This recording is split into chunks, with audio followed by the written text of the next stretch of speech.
Video games. Sometimes they're so good they can be considered art. Sometimes they're...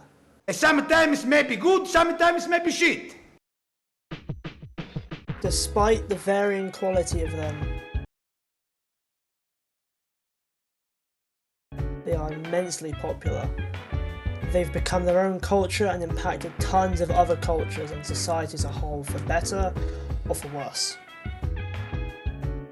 Games are a domino effect of being inspired and inspiring others, crossing all different mediums of art and exploring areas of art as well, which is a very vital part of culture. Games are a combination of music, literature, and art direction. First, I'll begin talking about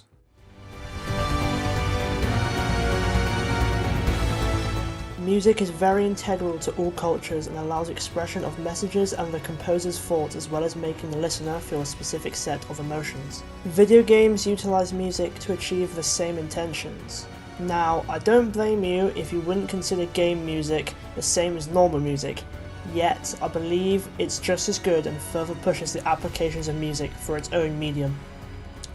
I mean, look at the footage on screen now. There are concerts and shows just for music that were made for video games. An effective use for music in games is the way they create ambience and add to the overall vibe of the game, making the player feel comforted, scared, happy, or all the other emotions that music typically can make you feel, whilst intertwining with the gameplay. The Resident Evil franchise is a great example of ambience done right. The series is known for its scary, lonesome, compact atmosphere. Imagine you're in your room, lights out, at 2 AM. You're close to pissing your pants. You're completely immersed. Oh, brother, this guy stinks!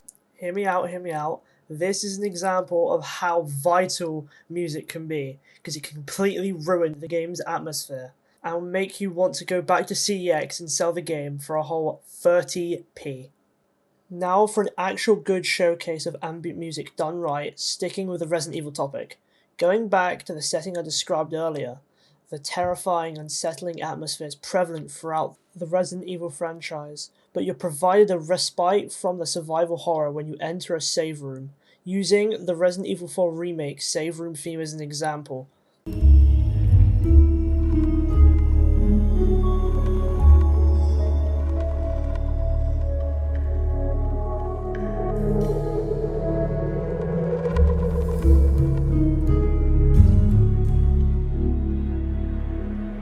The serene, somber tone contrasts the intense surroundings, calming the player. Excellent showcase of how video game music can create the vibe of the game and used to make the player feel a specific set of emotions and also contrast the themes of the game itself.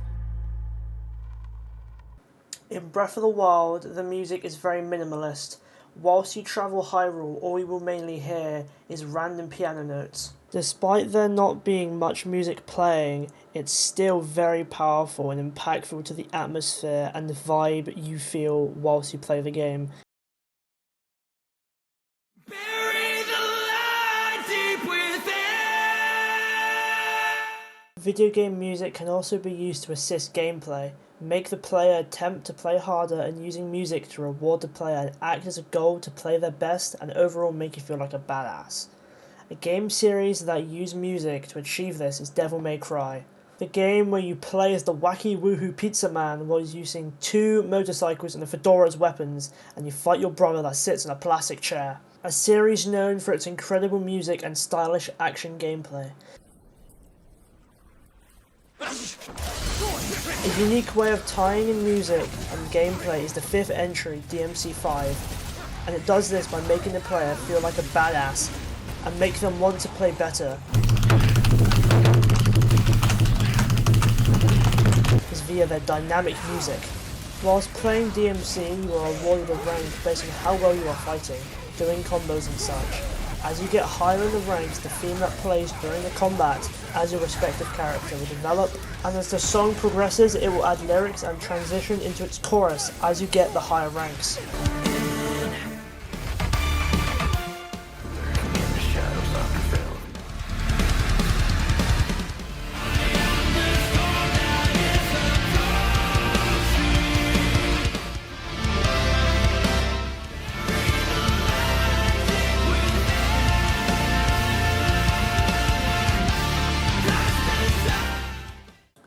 Action games would typically use energetic heavy music like the previously mentioned DMC series to reflect the gameplay of you beating the ever-loving shit out of your enemies and give you that power fantasy.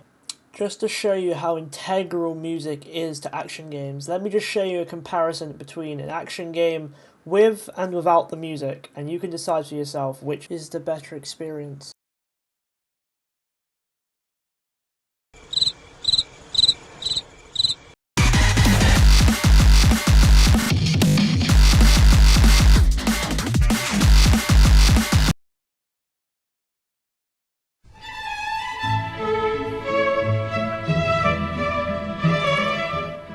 Music in games can be used to convey information about things such as character and, more importantly, tell a narrative and give context via its lyrics. This is a more common use of more traditional music, not created to accompany gameplay, as video games are a storytelling medium in themselves, as they more commonly present narratives through context through dialogue and cutscenes. However, Metal Gear Rising: Revengeance means the DNA of the soul deviates from this trope. MGR is an action game that is a spin-off to the Metal Gear Solid franchise made by Hideo Kojima. I love you, Jeff. The game shares a lot of qualities to the aforementioned Devil May Cry series, with similar based combat and music. MGR doesn't give much background and information about its antagonists throughout its narrative, however the game provides characterization via soundtracks that accompany these antagonists whilst fighting against them.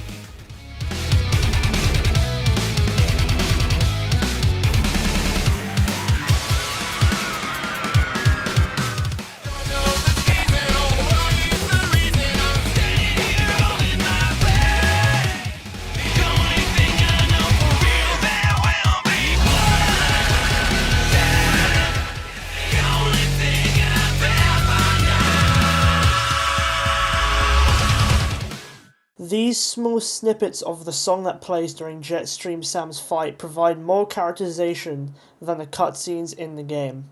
These lyrics reflect Sam's inner thoughts, thinking about his reasoning for fighting. I will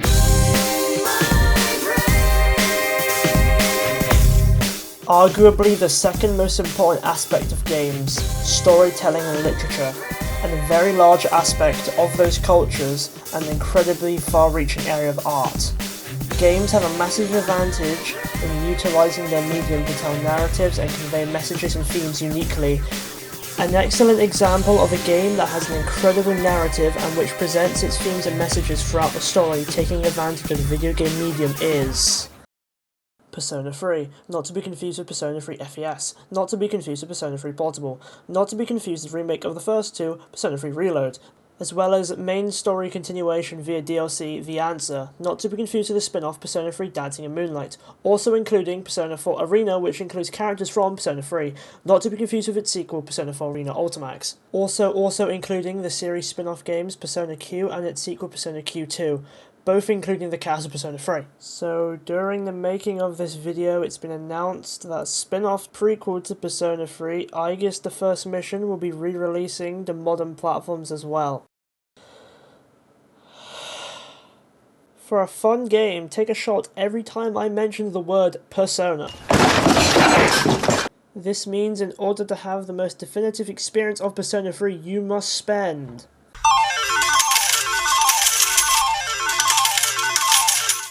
out of all the games I mentioned, I'll be talking about Persona 3 Reload, as that's the only one I've played. I'll also do you all a service and limit the amount I say the game's name, as I think you're all tired of it by now.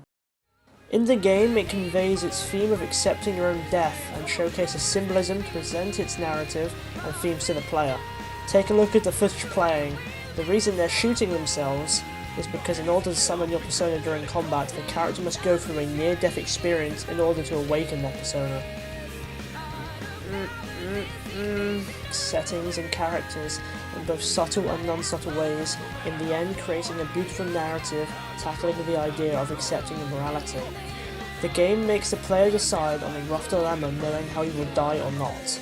If you choose to make the cast of the game you spent hours playing forget all their experiences together and the knowledge that humanity will die, then you are awarded the bad ending of the game, in which you never take the chance to save humanity and everyone dies.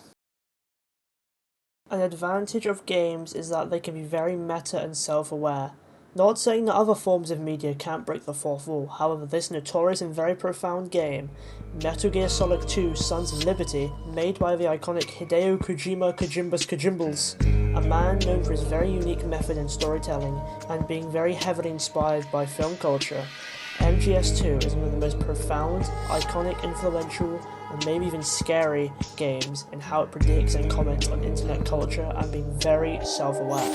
Raiden, turn the game console off right now. What did you say? MGS2's story is one of the most iconic and influential in its political commentary on the rapid development of the internet and artificial intelligence technology. Current digitized world. Trivial information is accumulating every second, preserved in all its triteness.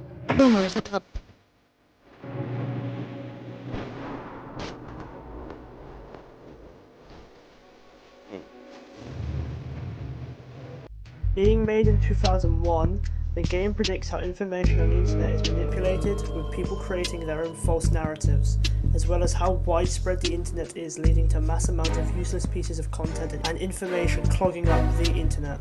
There's a difference between loving America and being swept up in our Yeah, Riz, Libby done rizzing up baby Ron, Ice Spice for the dog. The game also includes commentary on AI replacing humans and controlling the internet, which as of recent has become more and more prevalent. This game is also an example of how different cultures can influence video games, as MGS2, an Eastern game, was influenced by a Western film, Escape from New York.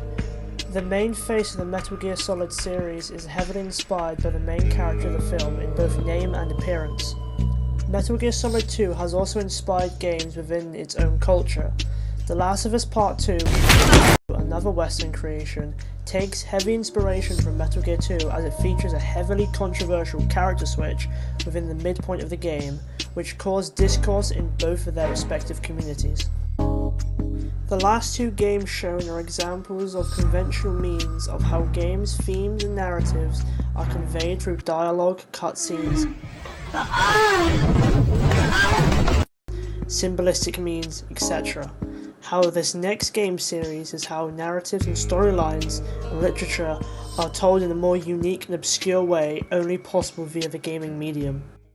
The highly coveted Dark Souls series, as well as other games made by From Software like Bloodborne, Sekiro and Elden Ring, all present their lore in a very unique and unconventional way. At the beginning of each game you are given a cutscene giving the basic premise of the game and that's it. Instead, to learn more about its complex, in-depth lore, the player is told throughout the game's setting and world building and from item descriptions found throughout your journey. This gives the player the same perspective of the undead you play as, discovering and piecing together information about the lands you roam. This means the narrative is only there for players who wish to discover it and will not take away from the gameplay.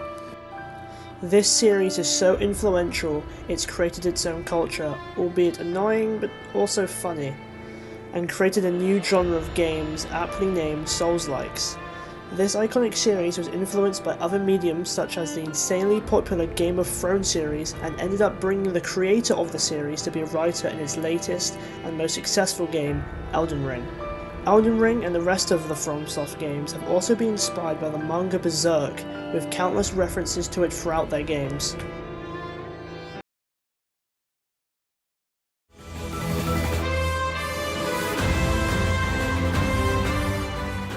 For the final topic I'll be talking about, the most but also least important aspect to games. Graphics are important in the sense that, well, without them, there'd be no game. It would be the same as an audiobook at that point, really. Yet again, graphics aren't even the most important aspect to gaming. Art direction is what makes a game important. Nintendo games have always had out-of-date hardware and have never output the same graphical quality compared to other consoles. The thing is though, they don't care. They don't need to. All of their games are carried by simple graphical quality. Admittedly, some of the new Pokemon games look bad. but goes solely off art direction. A successful indie game, Ultrakill, uses a visual style akin to the PlayStation 1 era, even including a CRT visual filter, and mimics the look of old boomer shooters like Doom and Quake. Due to the lesser focus on graphical quality, instead letting the art direction do the work, the developers can instead put their focus on more vital aspects, still making an overall great game. However, excellent graphics while still having excellent art direction still leads to an overall better experience. Arguably one of the best looking games ever is Ghost of Tsushima. This game's environments and its vibrant colours are stunning. Its set pieces and locations are the best of the industry and one of the most beautiful games I've ever seen.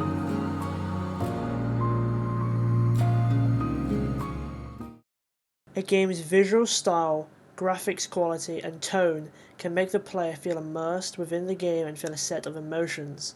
For example, The Last of Us Part 2 uses a dark, unsaturated colour palette and realistic graphics to make the game feel gory and make the player feel uncomfortable. One other important part of a game's visuals is UI, how information is displayed to the player. Usually, games will go the basic route and just have bland text fill up your screen telling you everything you need to know. However, some games will go the extra mile and make UI distinct and stylish, keeping with the visual themes of their game. For example, the Persona series has some of the best UI in the business with a unique look and presents the game's themes within it and displays the information the player needs. A creative and effective way to incorporate UI and keep immersion is making the UI diegetic. The Dead Space series is an example of a creative application of UI not taking away from the game. Elements such as a health gauge and crosshair reticle are displayed on the character and as a part of the game's world. Overall, video games are the ultimate mesh of traditional arts and cultures, in turn inspiring and influencing future creations to come. Thank you very much for watching, and I hope you leave this video entertained and educated.